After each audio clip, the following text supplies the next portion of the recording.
Hello everyone. जो हमारी last class थी that is about cytoplasmic component of the bacteria. कि बैक्टीरिया के साइटोप्लाज्म में कौन कौन सी चीज़ें मिलती है उनको हमने साइटोप्लाज्मिक कंपोनेंट बोला था, जिसमें हमने डील किया था न्यूक्लियोइड, प्लाज्मिड, उसके अलावा इंक्लूजन बॉडीज, सेमेंटियस राइबोसोम और जो उसका मेटापोलिसोम उसकी भी बात करी थी, और सेल मेम्ब्रेन की मॉडिफिकेशन से बना था मीजोसोम भी बना था। तो ऑलमोस्ट जितने भी साइटोप्लाज्मिक कंपोनेंट थे वो हमने उधर डील कर लिए थे। नेक्स्ट वन अभी एक आउटर कंपोनेंट है दैट इज फ्लैजेला, हमें उसके बारे में बात करनी। ठीक है, हमने एक बार पहले वीडियो में फ्लैजेला के बेसिस पे डिफरेंट डिफरेंट टाइप के बैक्टीरिया डील करे थे। अगर आपको याद हो तो अगर फ्लैजेला एक तरफ हो तो मोनोटाइकस, दोनों तरफ हो तो एम्फीटाइकस, अगर एक तरफ बहुत सारे हो तो सिफेलोटाइकस, दोनों तरफ अगर बहुत सारे फ्लैजेला हो तो लोफोटाइकस, अगर पूरी बॉडी पे इक्वली डिस्ट्रीब्यूटेड हो तो पेरिटाइकस। ये हमने कंडीशन पढ़ी हुई थी। अगर नहीं हो तो एटाइकस कंडीशन बोलते। ठीक है, तो अभी हमें यहाँ पर फ्लैजेला का अरेंजमेंट नहीं बल्कि उसकी स्ट्रक्चर के बारे में बात करनी है कि फ्लैजेला कैसे बनता है, क्या क्या वहाँ पर अरेंजमेंट होगी, उसके बारे में बात करनी है। ठीक है, तो जो flagella that is a whip like एक हंटर के जैसा, एक चाबुक के जैसा दिखाई देता है। ठीक है, हंटर के जैसा दिखाई देता है। हमने डायग्राम में बनाया था कि जो फ्लैजेला है कुछ ऐसा दिखाई देता है। इसका काम क्या था? मेनली ये मूवमेंट करने में हेल्प करता है, बैक्टीरिया को लोकोमोट करने में क्या करेगा? हेल्प करेगा। तो help in locomotion and movement करने में हेल्प करेगा। एक जो फिलामेंट है या फिर जो फ्लैजेला है उसका साइज नियर अबाउट, इसकी जो लेंथ होती है that is 3 to 12 micrometre in size. ठीक है, इसके अगर हम ओरिजिन की बात करें तो ये ओरिजिनेट करता फ्रॉम द साइटोप्लाज्मिक, साइटोप्लाज्म से ओरिजिनेट करता, फिर ये बाहर की तरफ निकल के आता है। तो flagella arise from cytoplasmic origin, cytoplasmic origin, cytoplasm से ओरिजिनेट हुआ है। ठीक है, अगर हम इसके नेचर की बात करें, ये काफी इंपॉर्टेंट पॉइंट है कि कहां से अराइज करता है। ऑप्शन में दे देते हैं आपको cell wall, cell membrane, periplasmic space and the cytoplasm. तो आंसर हो जाएगा आपका दैट इज साइटोप्लाज्म से ओरिजिनेट हुआ है। उसके बाद में हम बात कर लेते हैं इसके फॉर्मेशन की। तो ये जो बना हुआ है that is consist of the flagellin protein. तो फ्लैजेला कंसिस्ट ऑफ प्रोटीन का नाम क्या है? That is flagellin protein.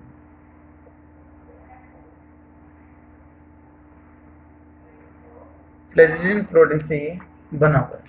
ठीक है, इसके अंदर 3 कंपोनेंट होते हैं। पहला जो नीचे धसा हुआ रहता है सेल मेम्ब्रेन के अंदर that is known as the basal body. तो flagella has 3 different part,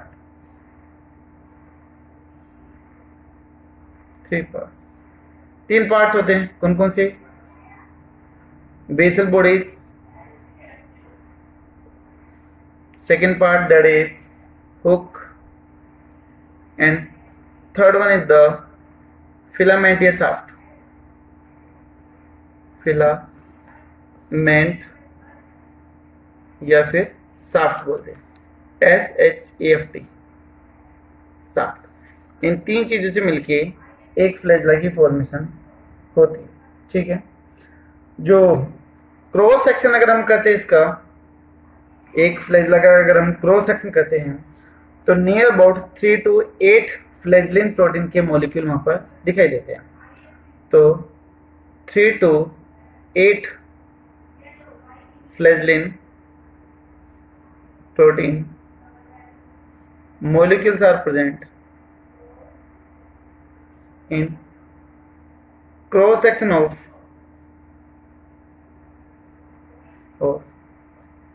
flagella.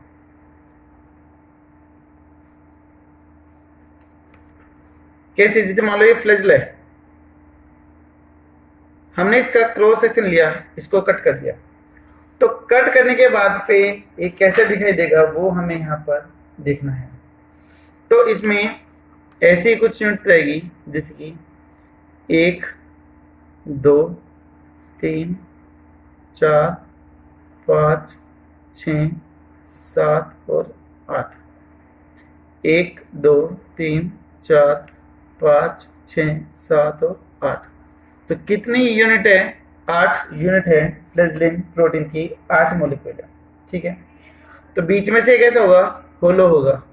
तो this one is the internally hollow structure. बीच में से कैसा होगा? ये खाली होगा, बाहर ही ऐसे बनेंगे। आप समझिए जैसे आप किसी भी पौधे को लगाते हो तो उसको प्रोटेक्ट करने के लिए उसके चारों तरफ दीवार या फिर ईंट लगाते हो, है ना? तो ईंट कैसे लगाते हो? 1 2 3 4 ऐसे अरेंज करते हो जाते हो। ऐसे ही 8 मॉलिक्यूल है, 8 इनके ऊपर 8 इनके ऊपर 8 इनके ऊपर, लगातार एक होलो पाइप की फॉर्मेशन होती जाएगी। इनके ऊपर ऐसे अरेंज होते जाएंगे, तो बीच में से कैसे दिखाई देगा? होलो ही दिखाई देगा। तो यहाँ पर 8 यूनिट सर्कुलेट हो रही है, बीच में से कैसे खाली है। सेम इट इज यहाँ पर 8 यूनिट फिर से आएगी, 8 यूनिट फिर इससे ऊपर फिर इससे ऊपर। तो इसी तरीके से इनका रिपीटेशन चलेगा, ओवरलैपिंग चलेगी, तो यहाँ पर होलो फ्लैजेला की फॉर्मेशन बनती है। तो अगर ये 8 मॉलिक्यूल बार बार अरेंज होंगे तो आपको ये कुछ ऐसे दिखाई दे सकते हैं। जैसे एक को तुम कंप्लीटली दिखा सकते हैं, बाकी को मैं इनके नीचे दिखाने की कोशिश करता हूँ। कुछ ऐसी अपीयरेंस ये देंगे आपको, पीछे की चीज आपको क्लियर नहीं होगी, तो यहीं पर ही हम बनाने की कोशिश कर देते हैं।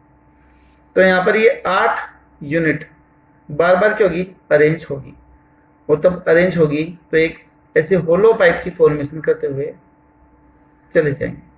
ठीक है, ये होलो पाइप बनता हुआ चला जाएगा, तो इससे फ्लैजेला बन जाएगा।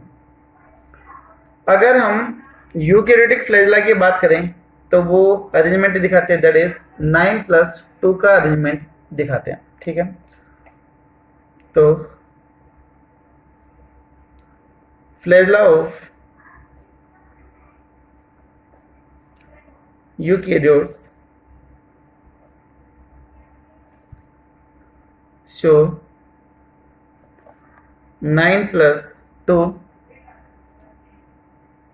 arrangement of tubules।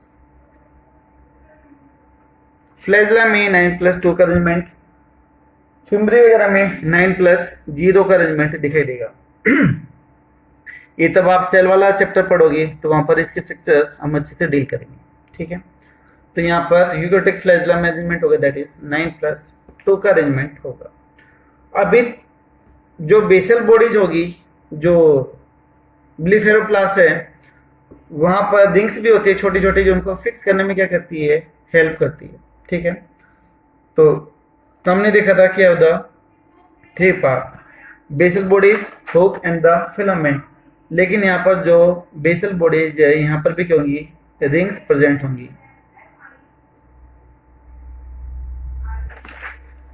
कैसे अरेंज होती है ये चीज वो देख लेते हैं।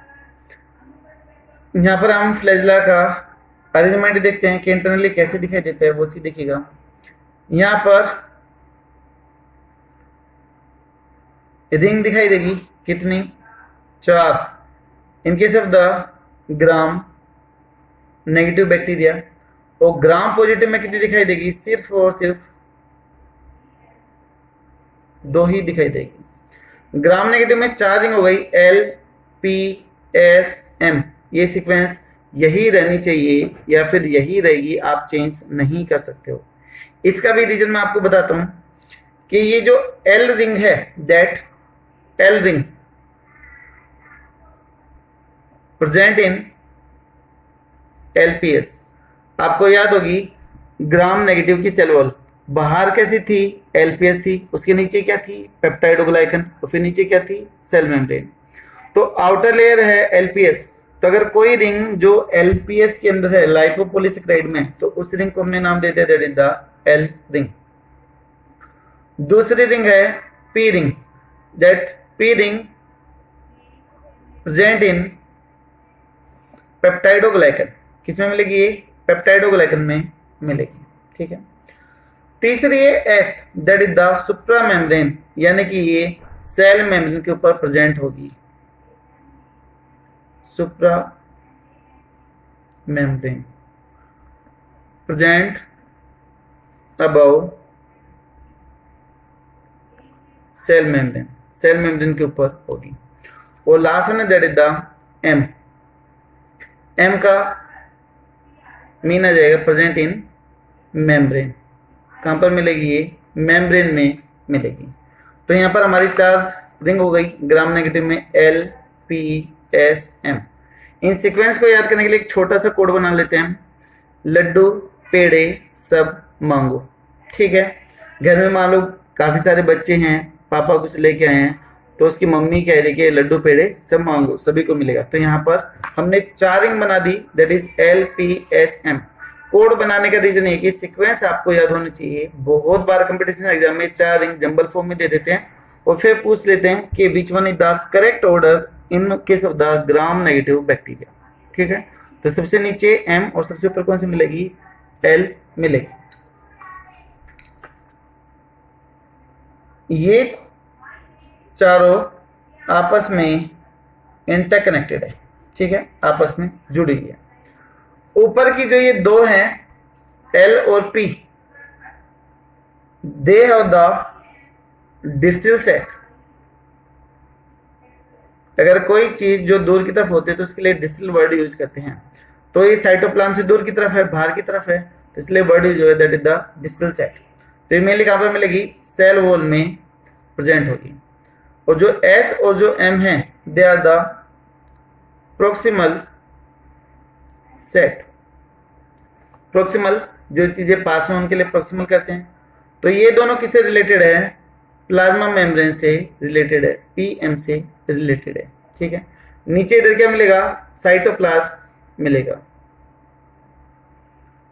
तो ये जो 4 जो नीचे का रीजन है they are collected on the basal bodies या फिर ब्लीफेरोप्लास्ट। तो पहला जो ये पॉइंट हमने डील कर लिया, पहली जो स्ट्रक्चर हमने पढ़ी that is the basal body या फिर ब्लीफेरोप्लास्ट।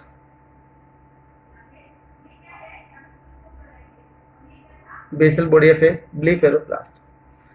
अब इसके बाद में यहां पर मिलेगा आपको हुक, जो सेल वॉल से बाहर निकला होगा और वो कुछ इस टाइप से बैंडेड भी होगा, ये मोड़ा हुआ है। ठीक है। तो ये जो बेंडिंग स्ट्रक्चर है उसको हमने क्या बोल दिया, हुक बोल दिया। तो this one is the second part that is hook. ये फ्लैजेला का दूसरा पार्ट हो गया हुक। ये चारों रिंग तो एक साथ में क्या कहला रही थी, आपकी बेसल बॉडी या फिर ब्लीफेरोप्लास्ट थी। उसके बाद ये जैसे ही बाहर निकल के आया तो बेंट हो गया, तो जिसको हमने क्या बोल दिया, हुक बोल दिया। ठीक है। और तीसरा हो गया दैट इज जो हमें दिखाई देती है, मूवमेंट करते हुए दिखाई देती है, this one is the third part, filament या फिर क्या बोल देंगे, साफ्ट बोल देंगे। तो पहला आपका बेसल बॉडी, दूसरा हो गया आपका हुक, और तीसरा कौन सा हो गया, फिलामेंट या फिर साफ्ट कहलाएगा। तो ये हो गया आपका फ्लैजेला का कंप्लीट स्ट्रक्चर के फ्लैजेला में 3 पार्ट कौन कौन से होते हैं, L P S M. 4 ring है, चारों को एक साथ में हमने क्या बोलते हैं, बेसल बॉडी या फिर ब्लीफेरोप्लास्ट बोल दिया। कहां पर प्रेजेंट होगी, ये जो सेल वॉल है उसके अंदर प्रेजेंट होगी। बाहर एक छोटी सी बेंडिंग होगी दैट इज द हुक, और उसके बाद जो एक वी प्लाई की स्ट्रक्चर होगी जो एक्चुअली में मूवमेंट करवाने के लिए रेस्पॉन्सिबल है दैट इज द फिलामेंट या साफ्ट होगी। ठीक है।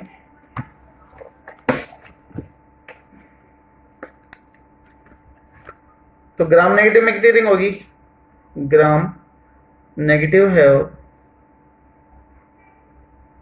4 रिंग्स। कितनी रिंग्स है? 4 रिंग्स है। कौन कौन सी है? L P S M। ठीक है। लिखने अगर हम बात करते ग्राम पॉजिटिव की,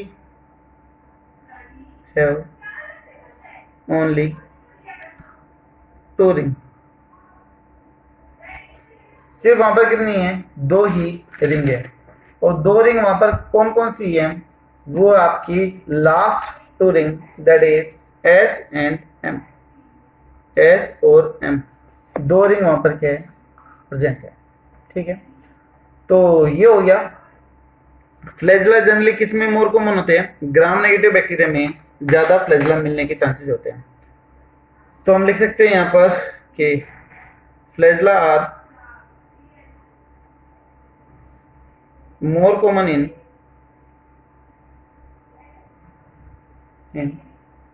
ग्राम नेगेटिव बैक्टीरिया। तो ये भी एक डिफरेंस का पॉइंट आ जाएगा। और डिफरेंस कर सकते हैं ग्राम पॉजिटिव में। पहले हमने डिफरेंस की बात करी थी, मैंने तब भी बोला था कि प्लीज ग्राम पॉजिटिव और ग्राम नेगेटिव के बीच में डिफरेंसेस छोड़ देना, कुछ लाइन छोड़ देना, एक्स्ट्रा पॉइंट और लिखनी। तो वहां पर आप इन रिंग्स पॉइंट का भी मेंशन कर सकते हो। ठीक है। तो ये आ जाएगा आपका फ्लैजेला की स्ट्रक्चर के बारे में बात हो गई। ठीक है। यहाँ पर हम प्रोकैरियोटिक फ्लैजेला और जो यूकैरियोटिक फ्लैजेला है उनके बीच में भी डिफरेंशिएट कर सकते हैं कि दोनों में क्या क्या डिफरेंसेस होगा। तो एक तरफ हम बात कर लेते हैं किसकी? प्रोकैरियोटिक फ्लैजेला, और एक तरफ बात कर लेते हैं किसकी? यूकैरियोटिक फ्लैजेला की बात कर लेते हैं। तो prokaryotic flagella and eukaryotic flagella. देखिए अभी हमने बात करी थी कि जो प्रोकैरियोटिक फ्लैजेला है वो एक ही रोड से बना हुआ है। ठीक है। तो 8 मॉलिक्यूल की एक ही लंबी सी चेन बनी हुई है। तो that is the monofibrial structure nature. मोनोफिब्रिलियर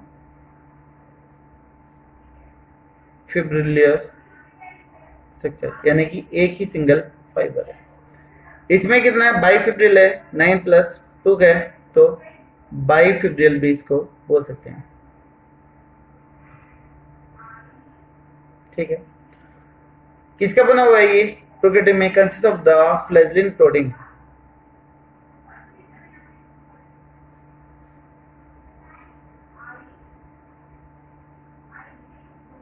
किसका बना हुआ है? फ्लैजेलिन प्रोटीन का। यूकैरियोटिक में जनरली किसका बना रहता है? ट्यूबुलिन प्रोटीन का। यूज ट्यूबुलिन प्रोटीन को यूज करेंगे। ठीक है। थर्ड पॉइंट, एनर्जी किससे रिक्वायर्ड होगी? सेल्स के किसी दूसरे पार्ट्स होगी, बट एटीपी का वहां पर यूज नहीं होगा। तो फ्लैजेला को मूवमेंट करवाने के लिए एनर्जी की जरूरत है, बट एनर्जी एटीपी से नहीं आएगी। ठीक है। Energy is required but ATP are not used. But वहां पर एटीपी यूज नहीं होंगे। अगर यूकैरियोटिक की बात कर दें तो एनर्जी कौन प्रोड्यूस करेगा? Produce by ATP. Energy produce by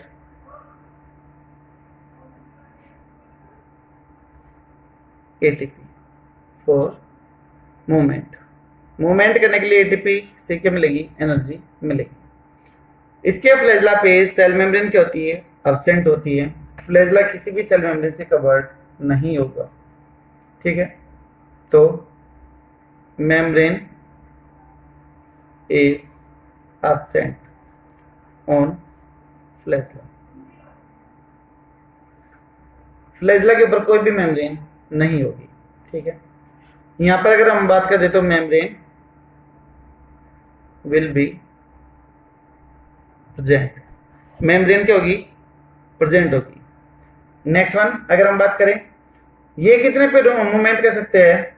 360 angle पे मूवमेंट कर सकते हैं। यानी कि अगर हम बात करें किस पे?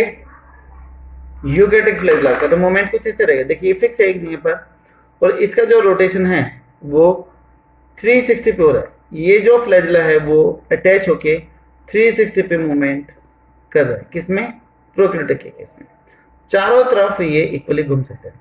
बट अगर मैं बात कर दूं यूकैरियोटिक की, तो जो रोटेशन होगा वो सिर्फ और सिर्फ 180 पर होगा, या फिर आप इधर से समझ सकते हो 180 पे ऐसे रोटेशन होने लग रहा है, 180 पूरा पूरा। इधर ये बुक्स रखी हुई है फोन के नीचे, तो प्रॉपरली नहीं जा रहा, अदरवाइज ऐसे जैसे आप गाड़ी में देखते हो वाइपर जाते हैं फ्रंट मिरर के ऊपर, तो वैसे ही ये भी 180 पे मूवमेंट कर सकते हैं, लेकिन 360 पे नहीं चलना। ठीक है, तो यहाँ पे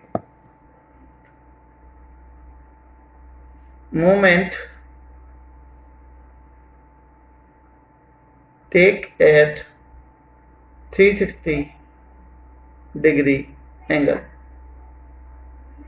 360 एंगल पे वो मूवमेंट करता है, that is known as the rotatory movement, known as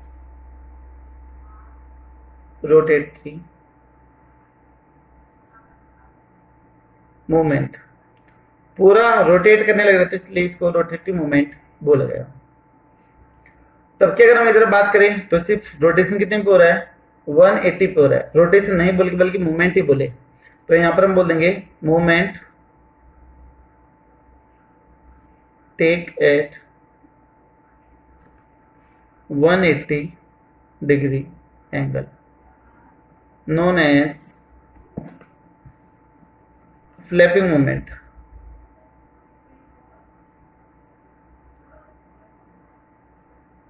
क्या बोलते हैं इसको, फ्लैपिंग मूवमेंट बोलते हैं। तो ये दो तरीके का यहाँ पर फ्लैजला हो गया, प्रोकैरियोटिक और यूकैरियोटिक का हो गया। ठीक है, तो कंप्लीट ये वो आपका फ्लैजला। अगर आप चाहो तो फ्लैजला की और भी स्ट्रक्चर दे रखी है बुक में, अलग अलग तरीके से, बाहर की तरफ सेल वॉल दिखा रखी है, फिर प्लाज्मा मेम्ब्रेन दिखा रखी है, नीचे ब्लेफेरोप्लास्ट बता रखे हैं। बट सेल मेम्ब्रेन आपने अच्छे से पढ़ी हुई है, सेल वॉल आपने अच्छे से पढ़ी हुई है, और अभी रिंग की बात मैंने बताई तो वो अरेंजमेंट आप कर ही सकते हो। ठीक है, तो यहाँ पर फ्लैजला कंप्लीट। और दूसरे कौन से कंपोनेंट आते हैं एक्सटर्नल, जो सेल वॉल के बाहर की तरफ प्रेजेंट होते हैं, तो उसमें नाम आ जाएगा फिम्ब्रिक और पिलाई का या फिर पीली का। नेक्स्ट वन external component आ जाएगा, that is second external component, that is fimbri and पीली बोल दो या फिर आप इसको पिलाई बोल दो, जो भी आप प्रोनाउंस करना चाहो वो कर सकते हो। ठीक है, फ्लैजला के अलावा हमने पढ़ा था कि छोटे छोटे हेयर लाइक प्रोजेक्शन होते हैं, फिम्ब्री कुछ ट्यूब लाइक होते हैं, पिलर लाइक होते हैं, दे आर द पिली। तो इनकी बात करते हैं, तो इनके कॉमन फीचर क्या है, तो they are minute, very minute, छोटे साइज के होते हैं। फ्लैजला का साइज कितना था, 3 to 12 माइक्रोमीटर का था। इनका जो साइज रहता है that is near about 0.5 to 2 micrometre का साइज रहता है। इनका साइज कैसे हो गया, उसकी लोवेस्ट कंपोज साइज 3 to 12 था, तो 3 क्या हो गया था लोवेस्ट, और इनका मैक्सिमम दैट इज 2, तो इक्वल है लगभग। दूसरा ये नॉन फ्लैजलर है। ठीक है, इसके अलावा they are the hair like appendages, non flagellar and hair like appendages, hair के जैसे ये दिखाई देते हैं। और जनरली किस प्रोटीन के बने रहते हैं, दोनों के दोनों कंसिस्ट ऑफ पिलिन प्रोटीन, पिली से ही नाम आ जाएगा आपका प्लिन प्रोटीन, तो consist of pilin protein, consist of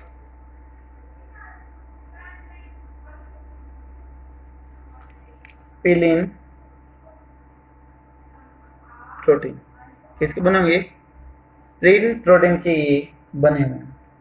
किस में ज्यादातर मिलते हैं ये, जिसे हमने फ्लैजला की बात करी थी, most commonly present in the gram negative, तो उसी तरीके से ये भी किस में मोर कॉमन होंगे, ग्राम नेगेटिव में ज्यादातर मिलेंगे। ठीक है, तो कॉमनली फाउंड इन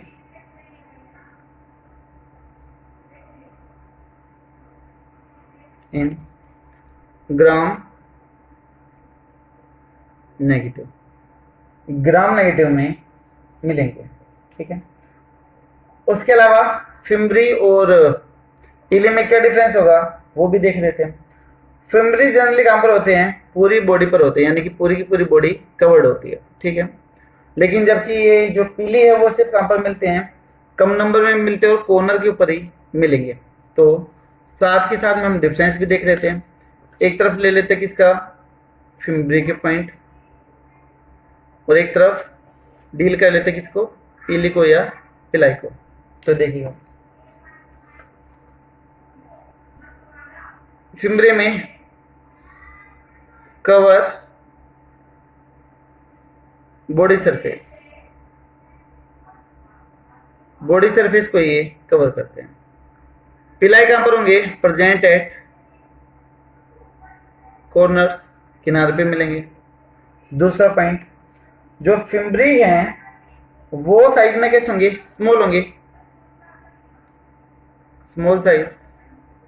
ये कैसे होंगे, लार्ज साइज के होंगे। लेकिन दोनों का काम क्या रहेगा, अटैचमेंट क्या रहेगा। जैसे ग्लाइकोकैलिक्स फिक्स करने में हेल्प करती थी, तो ये दोनों की दोनों क्या करेगी, अटैच करने में हेल्प करेगी। बट अगर आपको याद होगा कॉन्जुगेशन हमने पढ़ा था एफ प्लाज्मेट में, तो कौन हेल्प कर रहा था, पीली या फिर पिलाई हेल्प कर रहा था। तो यहां पर लिख सकते हैं नो रोल इन कॉन्जुगेशन। याद होगा आपको कॉन्जुगेशन की क्या था, तब दो बैक्टीरिया आपस में एक ट्यूब से जुड़ जाए, होलो ट्यूब से जुड़ जाए, तो इसको कॉन्जुगेशन बोलते हैं। तो इसमें कनेक्टेड या फिर play role in conjugation, conjugation में रोल प्ले करेंगे, ठीक है। पैरासेक्सुअल रिप्रोडक्शन करने में क्या करेंगे, हेल्प करेंगे। इसके अलावा दोनों का काम क्या हो जाएगा, कॉमन पॉइंट है ये दोनों में, लिख देता हूं, both help in attachment with host cell, host या फिर होस्ट सेल से ये अटैच करने में, फिक्स करने में क्या करेंगे, हेल्प करेंगे, ठीक है। तो ये हो जाएंगे इनके मेन पॉइंट। इसके अलावा और क्या पॉइंट है वो देख लेते हैं। तो और पॉइंट में जाएगा, जिस नंबर का तो हो गया, पिलाई के नंबर कितने हो जाएंगे, 1 2, किसी में दे रखा 1 2 4 और किसी में दे रखा 1 2 5, तो इतने नंबर में ये रहते हैं। और फिम्बरी कैसे हो जाएंगे, न्यूमरस नंबर के, बहुत सारे होते हैं, तो ये हो जाएगा।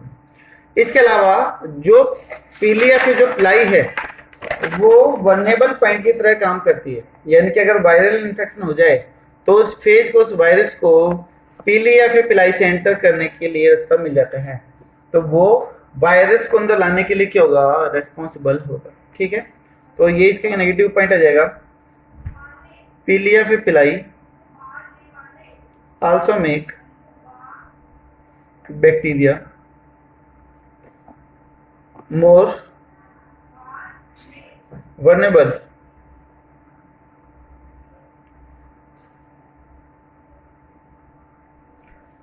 to viral infection। vulnerable का मतलब धमकी या फिर एक तरीके से आप चांसेस मान सकते हो, more chances to viral infection, ठीक है।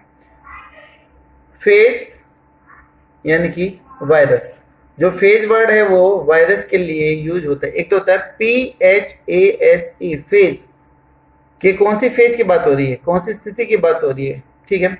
एक होता है आपका फेज, ये वाला जो फेज है PHASE, वो यूज होता है फॉर वायरस, वायरस के लिए ये टर्म यूज होती है, ठीक है। और ये पोजिशन या फिर स्थिति के लिए यूज होती है, जैसे बैक्टीरियोफेज, फाइटोफेज, जूफेज, फाइकोफेज, माइकोफेज, अलग अलग टाइप के वायरस होते हैं। तो वायरस पढ़ेंगे तो यहाँ पर ये डील करेंगे। तो वायरस या फिर फेज कैन यूज पीली या फिर पिलाई as entry point of the cell,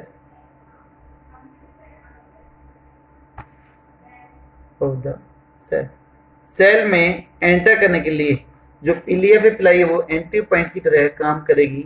वहां से जो वायरस है वो क्या कर सकते हैं, एंटर कर सकते हैं, ठीक है। तो ये हो गया आपके एक्सटर्नल अपेंडिक्स में। जिसमें हमने बात करी किसकी, फ्लैजेला की बात कर ली है, फिम्बरी की बात करी है और पीली या फिर पिलाई की बात करी है। तो यहाँ पर बैक्टीरिया के स्ट्रक्चर लगभग कंप्लीट। सबसे पहले हमने बात करी थी ग्लाइकोकैलिक्स की, उसके बाद में फिर हमने बात करी थी सेल वॉल की बात करी थी, सेल वॉल के बाद में फिर हमने बात करी थी सेल मेम्ब्रेनोस की मॉडिफिकेशन की बात करी थी, जिसमें हमने मेजोसोम पढ़े थे, सेंट्रल और लेटरल पढ़े थे।